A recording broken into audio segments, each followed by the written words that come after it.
Usually when I'm doing the research for a video, I'll only come across 3 to 5 or so, 5 being a lot, big points of controversy to talk about. Decisions, actions, accidents, meaning, all of it.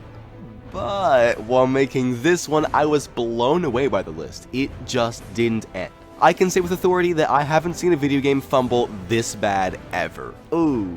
Now, for a game that's not even out yet, I think you'll be surprised by the list and just how deep it goes, but when I tie it all together in the end, I think even you will be blown away. Because this whole situation is a lot darker and more pathetic than we all thought. This is everything you need to know about Assassin's Creed Shadows controversy. Now, you guys know I like to jump right in, so let's go. Ubisoft's Assassin's Creed Shadows will be the 14th installment in the series when it releases on February 14th, on Valentine's Day, if it doesn't get rescheduled again like it was not long ago. Assassin's Creed Shadows is, of course, Assassin's Creed take on feudal Japan. To say this has been a long-awaited game would be an understatement. Assassin's Creed was made for this. Now, I'm sorry to change the mood on you guys, but that's about all the fun and good stuff we have to talk about. And I mean it, that's it, case closed. The controversy really started as soon as we got a first glimpse of the game. What started all the way back with the first trailer has only continued and heated up more on both sides of the argument. Yasuki, one of the two main protagonists, being a black samurai, and the historical accuracy of the story and game. I'll talk more about these two later on, but just remember that they've only grown bigger and more controversial with time. Yasuki being black is debatable because there's not a lot known about him IRL, but we have a decent amount of evidence supporting both sides of the argument, so again, it's a mess. Now, the historical accuracy part is a little strange. The Assassin's Creed series has never really been 100% accurate, and to be fair, not only is it just a game, but even Ubisoft has come out and said that AC Shadows isn't supposed to be a history lesson. That is fair, but I do believe that each culture has the right to want to defend or preserve their culture to a reasonable extent. Again, this is just a video game, but all of this is under the umbrella that the people making the game aren't using this to make a message. Now, this is where it gets interesting, but I will come back to this later on when I tie everything up at the end. So far, it doesn't seem as if the major controversy is completely falling off a cliff, if that makes sense, but definitely leaning to it. We've got some evidence to support Yasuki being black, so it's not a complete fail on their side, and it is just a game. But boy, is this about to change. Earlier this year, Ubisoft was selling a collector's edition of Assassin's Creed Shadows, again at this point far from being released, for nearly $300. Nice. In this edition was an art book featuring concept art and designs. Oh, that's cool. Well, this all sounds nice until the Sekigahara Tepotai said that Ubisoft was stealing their flag designs in some of the concept art. Hold on. What? A company as big and as powerful as Ubisoft would never have to steal flag designs. They would never do such a thing. Well, this isn't the last time I say this. They in fact did. The Sekigahara Tepotai is a historical reenactment group made up of volunteers who perform at festivals and other events. Sounds cool. I guess that Ubisoft was running out of ideas and stole their flag. Well, this unsurprisingly blew up. Ubisoft apologized and stopped selling the collector's edition of the game that included the book. The only problem being that they can't erase the flag from the copies already printed and the copies sold. Just wow. Well, that is not the end of it because the Sekigahara Tepotai spoke up against this and said that Ubisoft's apology wasn't enough. Well, of course it wasn't. Their flag was still in many of the copies.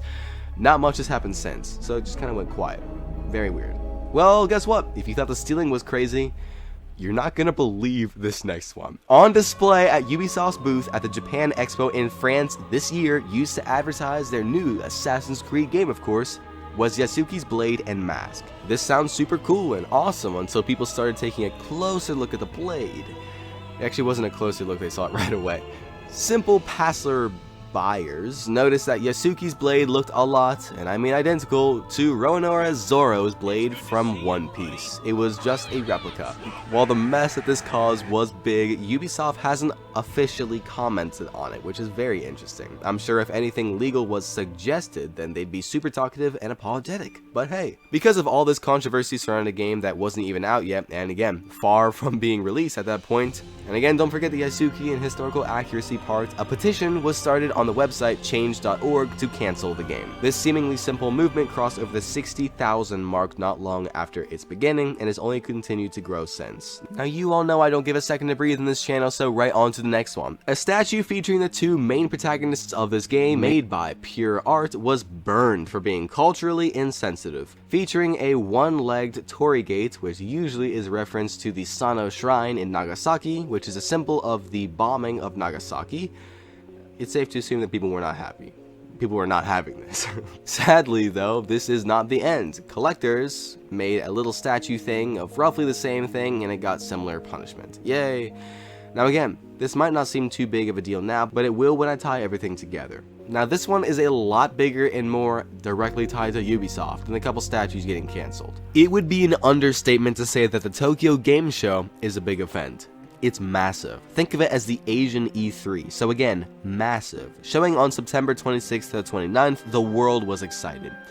To at least have a place in this show would be an honor to say the least, an honor that Ubisoft was scheduled to experience. But only a couple of days before Ubisoft would show the world, but more specifically the Asian gaming audience, what they should be looking forward to with the new Assassin's Creed game, they pulled out. They cancelled.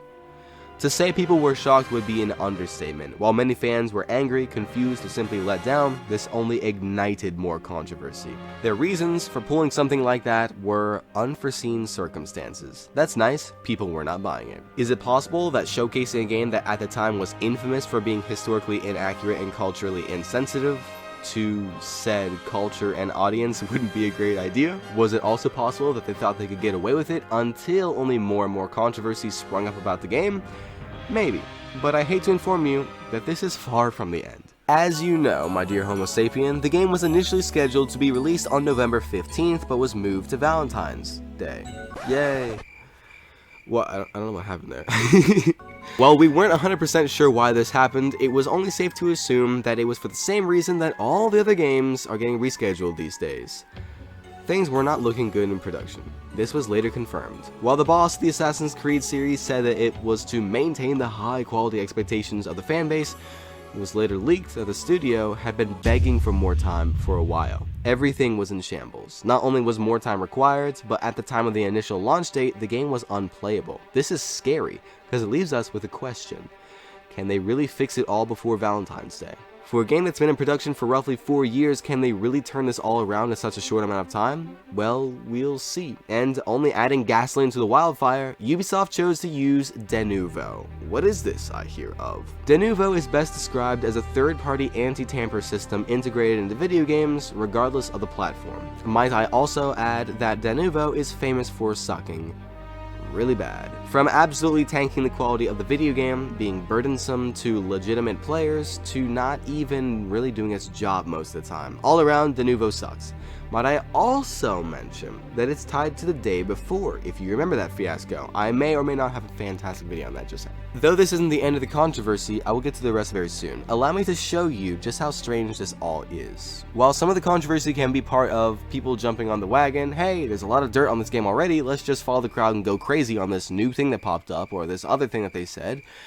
And some of it can be the historical accuracy. Most of it is very, very strange on Ubisoft's part. Isn't it interesting that it's controversial and as early in development stages as Assassin's Creed Shadows is, even if its release date is around the corner, that they'd already have super expensive collector editions of the game open, all kinds of different statues of different characters and scenes about the game, pre-orders primed up and ready to go, and all the while, we're only getting more warning signs about the game. A reschedule that covered up an unplayable game, the developer coming out and saying that half the team has never made a game before, when I tell you I laughed when I read that one. And an overall lack of gameplay to show for it. Doesn't it look like they know this is a sinking ship and they're trying to suck every penny possible out of it? They've got every possible way to put money into the game open, yet they aren't close to having enough content showing us how it actually plays for the release date being right around the corner. Interesting. As for Yasuki being black, again, there's barely enough known about him IRL to really be the judge about it, but there's just enough to support both sides. Now, a wonderful new thing that they added, and claimed was the plan all along, is that Yasuke and Naoe, the two main protagonists, are actually gay,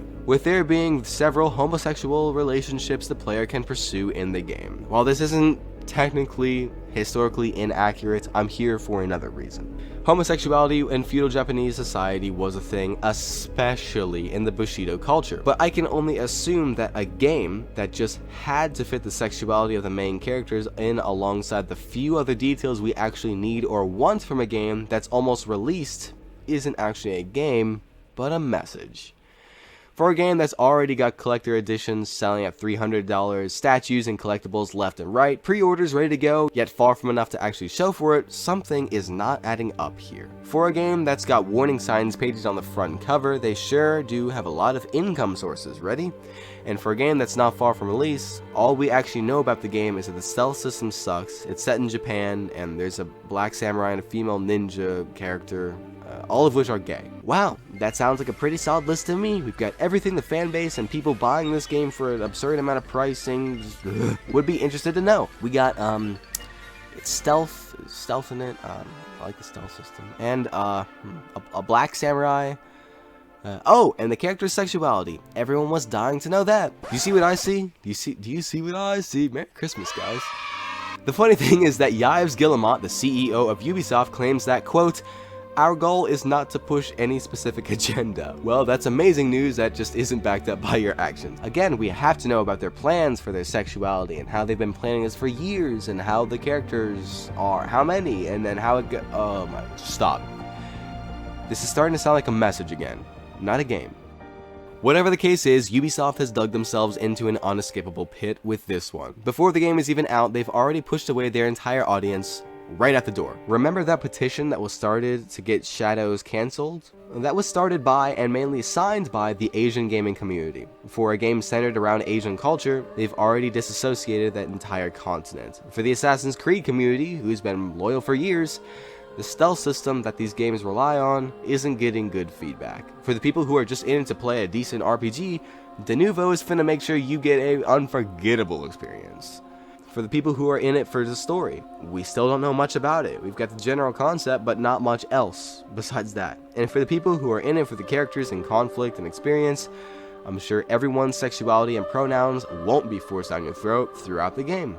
Yay. Who is this game for anymore? Who? We have to ask, as we're seeing more and more messages disguised as video games these days. Is this made for us? The people who want a good quality game and story. We have to ask. We have the right to ask. Who is this for? Well, what do you think? I'm still very hopeful that AC Shadows is actually a good game. I mean, guys, it's the Asian Assassin's Creed. I've waited years for this. But as excited as I am, I will not ignore what's written on the wall. Remember that as the consumers, we have the power of not buying. A power that doesn't sound big, but has the potential to change the world. Be wise, my Turusia. But hey, this sums up pretty much everything that we've got and know about the game. Here's all the controversy without getting too in detail about the stuff that everyone else is talking about. If you enjoyed this video, then consider subscribing. I know you won't forget it. I love you guys. I pray that you have a fantastic holiday season and new year. I also hope that you have a great rest of the day. And remember, life is short. Play great games. I've covered some controversy on this channel over the, has it really been years already? But I was even kind of surprised when doing the research on the day before situation. What looked like a promise too good to be true turned out to not only mess a lot of people over, but has put a certain smaller company in a situation that nobody on earth wants to be in if they're telling you.